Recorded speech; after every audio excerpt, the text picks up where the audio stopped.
gastroenterologist knows, there's a lot of variability. There's a lot of factors that affect your digestion. So if you're able to capture more data, you should be able to do a better diagnosis.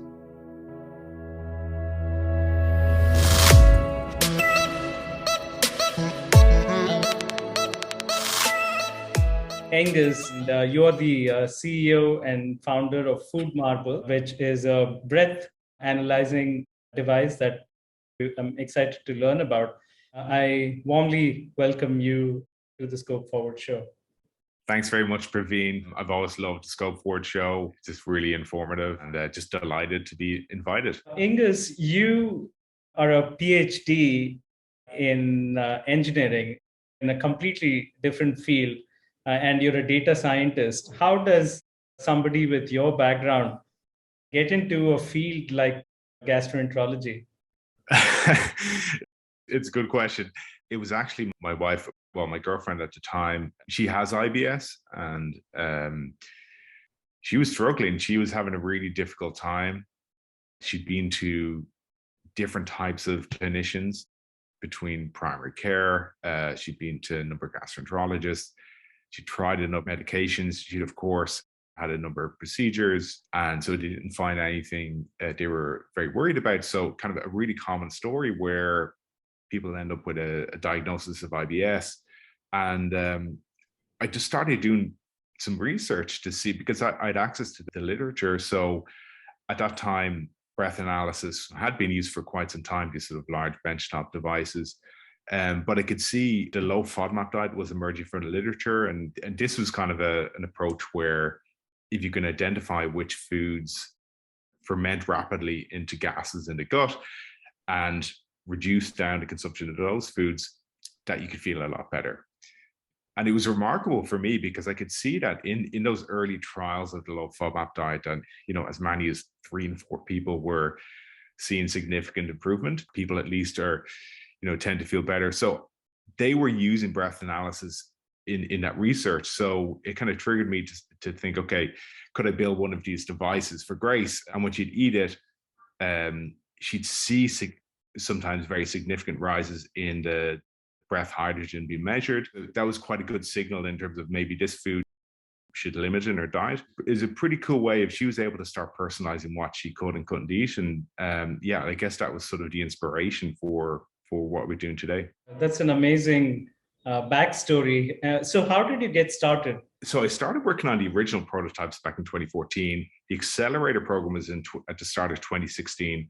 So we spent a couple of years developing the device and just getting it up to a level where it was performing really well, because it is really challenging to measure these breath gases at the sort of concentration levels we need to measure them at on the breath. So yeah, there was a lot of product development that went in, and just even learning from like users using the device, giving feedback, letting us know, and kind of us being able to build up that app guided process as well with our users. I mean, that took a while, but is really beneficial for us, I think. From my understanding, why did you choose to focus on hydrogen as a gas? Like for the layperson, if you can explain. Why hydrogen in particular?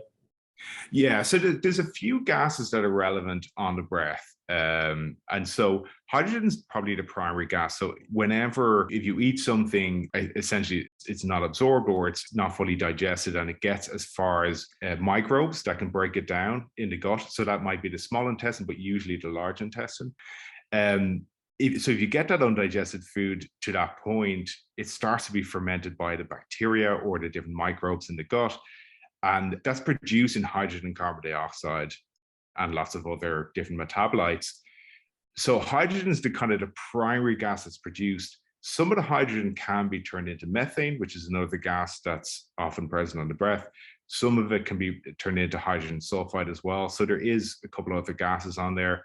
But for our first generation device, we wanted to measure hydrogen because, first of all, it is the main gas of interest. But then also, when it comes to people being able to identify what foods they can and can't eat, hydrogen is very responsive to the food that people are eating. So if they're not digesting the food effectively, you'll often see very significant increases in hydrogen levels. And if you're not seeing it, that's a good indicator that this food might be actually okay for the person. So that was the first one. But in our second generation device, we are measuring methane, and we should be able to release an update on that device where we're also measuring hydrogen sulfide on the breath. So we have in our sensing array, we have the capability to measure all three gases in our second generation device. What is in the device that listens to the signal of hydrogen? How exactly, does it sense hydrogen? Yeah, so inside the device, there's a sensing canal. So the person is exhaling into the device, and there's a sensing array inside of there. So multiple sensors, which are measuring effectively there's a signal that's generated by the sensors. It's measuring the electrical resistance of process sensors. So whenever the molecule of interest comes in contact with the sensor, it kind of temporarily attaches to the sensor, and then you kind of reverse it, it kind of detaches again. So you're having all of these reactions happening on the surfaces of the sensors while they're exposed to the sensors. And so we get a signal then. And so in effect, we're getting all like multiple signals that are coming from the sensing array. And then there's all sorts of different kind of models we're using to be able to translate that into concentration levels that we can show to the clinician and show to the patient. Aonghus, I'd love to see the device if you have it with you. I'd love to see how it looks and if you can show it to us. Yeah, sure. So this is actually the second generation medical device, which is coming up. So this is MedAir 2. So if you can see here. So this is a mouthpiece at the front, which you can click off and you can wash. There's the on-off button on the top. And so you can see the canal here. So you're breathing in here and the breath comes out the other end. And yeah, and you can see as well, there's a USB port on the side. And so that's for charging the battery. And it communicates via Bluetooth? Yeah, exactly. So it communicates with the phone over Bluetooth, and then the readings can be uploaded to, our cloud servers. So then the clinician is able to see the results through their dashboard at that point. Sounds so fascinating. Now, can you share some numbers? How far have you come? Yeah, so we've sold over 30,000 devices so far. So most of those are direct to consumer. So initially, we started offering the device direct to consumer at the end of 2018 through our website. More recently, so in the middle of last year, we started selling so our first medical device. It's an FDA Class 1 device, which we call MedAir. So that's now available in the US. And in terms of other numbers, we're 25 people based over in Dublin, but we're often in the US. We've raised over $6 million of VC funding, we've seen a steady growth.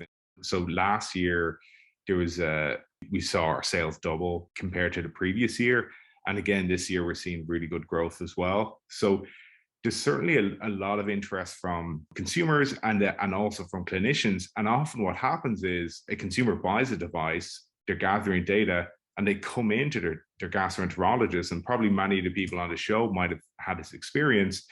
And so I guess about a year ago or so, we decided, okay, we need to be able to build a system where we can provide a dashboard to the clinicians to see the results.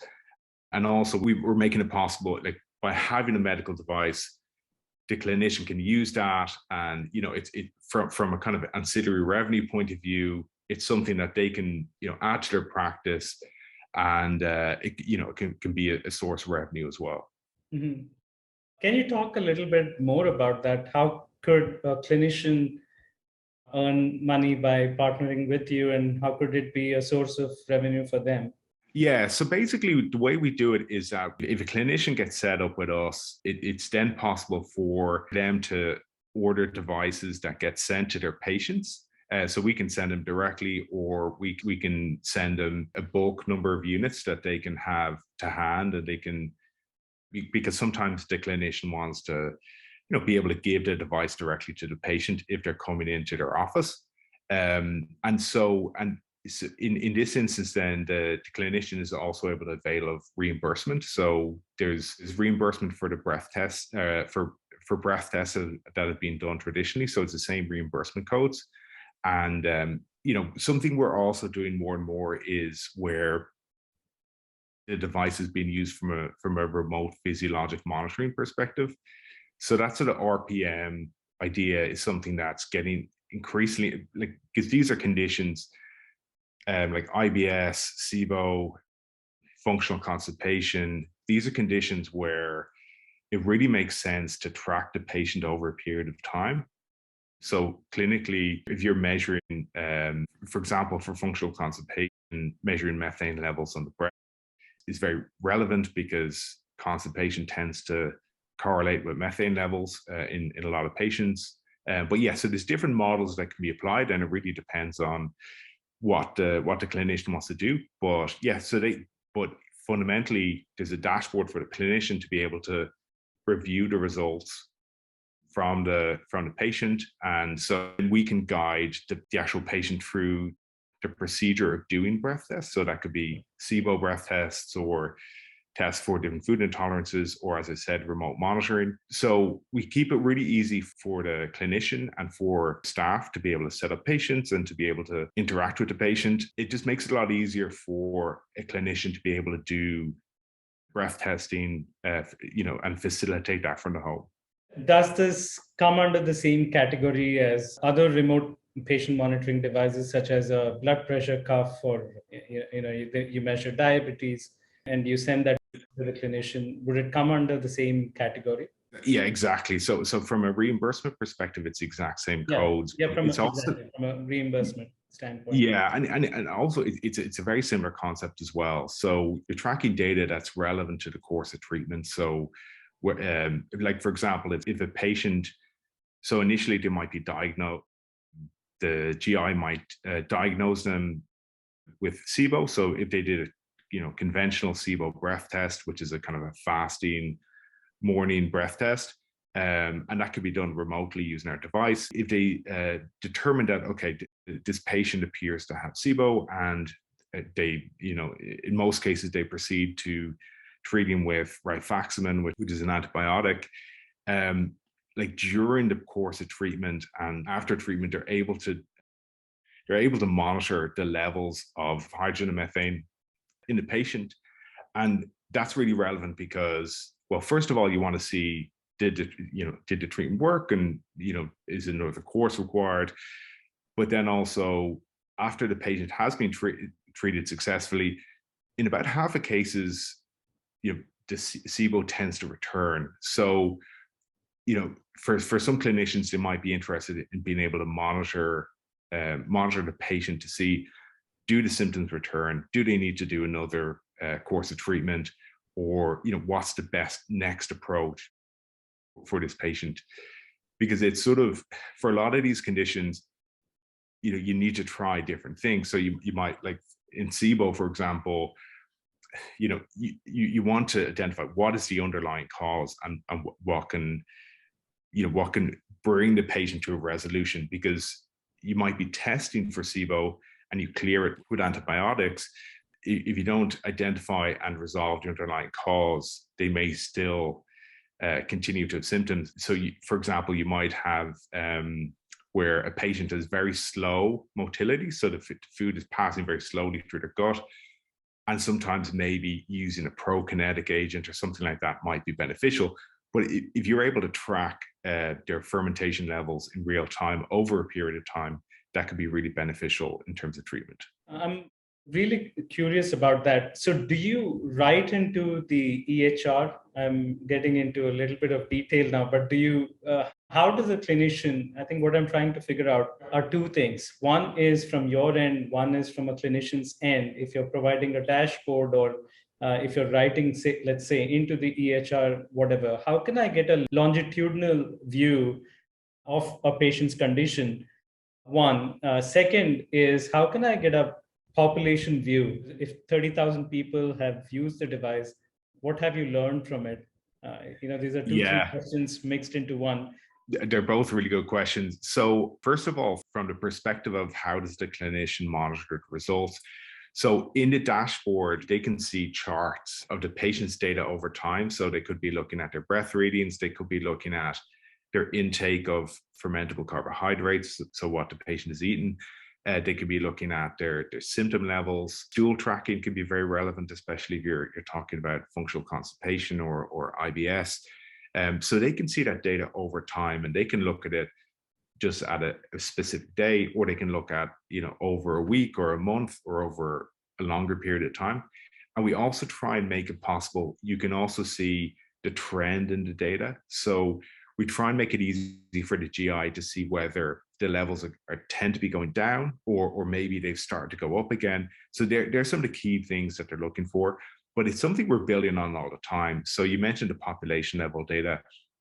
So something we want to get into the dashboard is where the gastroenterologist is able to compare the results of this patient against the broader population, or different kind of cohorts of patients. So that's something we're looking into, because what we found, and which is kind of remarkable, is different individuals are in terms of their breath readings. When we've done clinical trials, or when we've been involved in different studies, it's just a huge range in terms of people's daily and patterns and their longer term patterns. Like, so some people, their levels go up and down quite often during the day. Some people, it's a slower progression, and a lot of that seems to link to how quickly or slowly people digest food. Is there a role of stress here? I'm just curious. Like, so do you see a correlation? If people are more stressed, does the condition flare up, and do you sense it in your device? We do invite the patients and the users to be able to record their stress levels, because certainly stress is a factor in digestion. It's something that there's probably a two-way correlation there. Your other symptoms can provoke stress, and then where stress can provoke your symptoms. We've definitely seen a certain amount of that in the data. Try and kind of provide assistance to people as well to be able to try and manage that side of things. And in the future, we're hoping to partner with other app-based technologies, for example, which can help from that perspective as well. Now, you have the benefit of more than one clinical study, isn't that right? Yeah, so we've done a number of studies validating the device itself, and then more recently, looking at interesting ways of using the data. So coming back to the business aspect of it, are you in touch with insurance companies? What are they saying in the US? Yeah, I mean, from the business point of view, this is something definitely we want to develop, because we haven't had any discussion so far with payers. But this is an area where you've got to, like, IBS is the number one diagnosis in gastroenterology. You're looking at different cohorts of patients, like, say, for example, IBS-C, which is IBS that's constipation predominant.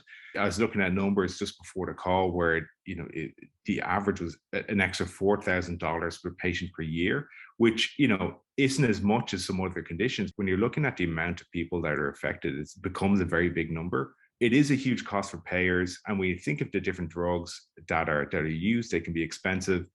And so I suppose from a payer perspective, we can offer a tool that you can save a lot of money. And because value-based care is coming, and we think we're very consistent with that as well. Mm-hmm. So you've raised $6 million, you've sold 30,000 devices, and 2/3 of that is in the US. What happens next? Short term and long term, what are your growth plans? Yeah, so there's some really interesting things that we're looking at with some of our research collaborators. So we're doing a clinical trial at the moment, for example, over in Johns Hopkins, and it's looking at where you're using breath readings, instead of kind of looking purely at a single snapshot fasting morning breath test. If you're gathering data over a period of time from the home as a patient, so if you're recording your meals, you're taking breath tests just during the day. So if you're taking breath tests after you eat, well, first of all, that's quite convenient for the person, because they're measuring in the home in a sort of a more conventional sort of way. You're getting to capture, like, how does somebody actually respond to food? When it comes to actual diagnosis and guiding the course of treatment becomes especially interesting, because what we found in our trial is that, so we were looking in particular at seeing if somebody would respond well to rifaximin, which is a drug that's approved for IBS-D. We found that this approach seemed to be much more effective than the conventional test. So instead of like replacing kind of single snapshot testing with where you're gathering data over a period of time, seems to be very powerful, mainly because the digestive tract, as any gastroenterologist knows, there's a lot of variability. There's a lot of factors that affect your digestion. So if you're able to capture more data, you should be able to do a better diagnosis. Do you see yourself branching off into other disease conditions, or would you stick with IBS and similar conditions primarily? We're very much focused on disorders of the gut, and we think that, like, you're seeing increasing evidence that where the microbiome and the gut is affecting broader health as well. So we will be very focused around the GI tract. That's a pretty broad scope. So IBS is certainly very important to us. SIBO, functional constipation, these are some of the key kind of target areas. But we do think that what we're doing could be relevant in other areas as well. So we're doing a study actually in IBD patients, which is very interesting, and we'll probably do more in respect of IBD. But yeah, so there's a lot more we can do, because fundamentally, when you're looking at breath, it's something that can be gathered very easily. You can gather it over time longitudinally. You know, the actual equipment for doing it is accessible from a cost point of view. So we think there's like a lot of potential. And when you're like say, for example, with the trial at Johns Hopkins, we're applying machine learning to the data, and then it becomes even more exciting. So yeah, I think that there's a broad range of things that we can do. And but yeah, our focus right now is really on some of these kind of really common but hard to manage GI disorders. Okay. Are you raising more money? What happens from a fundraising standpoint? Yes, we're doing a round at the moment, and so you're very interested to speak to anyone who's investing at the early stage, really with a focus on US investors as well, because from a healthcare perspective, our complete focus is on the US. And so yeah, we'd love to hear from anyone who might be interested. Excellent. Is there anything else that you want to share before we close? I think for us, we do see a big gap where there's a lot of people who have some of these functional gastrointestinal disorders. Right now, there's not that much for those patients. We just want to sit in that gap and to be able to provide something that's really convenient for the gastroenterologists and their staff, and something, you know, from a practical perspective, can be a revenue generator also. Taking breath and these measurements, combining with machine learning, for example, there's just so much that can be done with that. Like, looking forward, we just want to keep expanding what's possible using the technology. Is there a vision that you have for the future of GI? You know, when everything happens like you think it should, what does that look like? What does such a future look like? Like the way it should be for patients who are coming in, and, you know, it could be something like half of patients coming into gastroenterologists but have conditions that would be relevant to what we're doing. So for those patients coming in, if we can give them the technology where they can go home, gather data over a period of time, and use that to manage treatment. So, for example, if that were, if they were to take over-the-counter supplements, like identifying which are helping them, if they were to take different medications, help the clinician choose which would be most beneficial. It could be just purely food related. So deciding whether this patient is a good candidate for example, a low FODMAP diet, or maybe another type of diet that might be more suitable for the patient. If you're able to guide the patient over a period of time through that process remotely, it's something that will cost a lot less money. It's something that will be much more effective for the patient and for the clinician as well, just the satisfaction of being able to treat the patient really effectively, because these are really hard to manage patients because they're really complex conditions. Aonghus Shortt, thank you so much for joining us today on the Scope Forward show. I'm excited about what you're building. Always admire and respect innovators. What you're doing is fantastic. I wish you great success, you and your team. Thank you once again. Thanks, Praveen.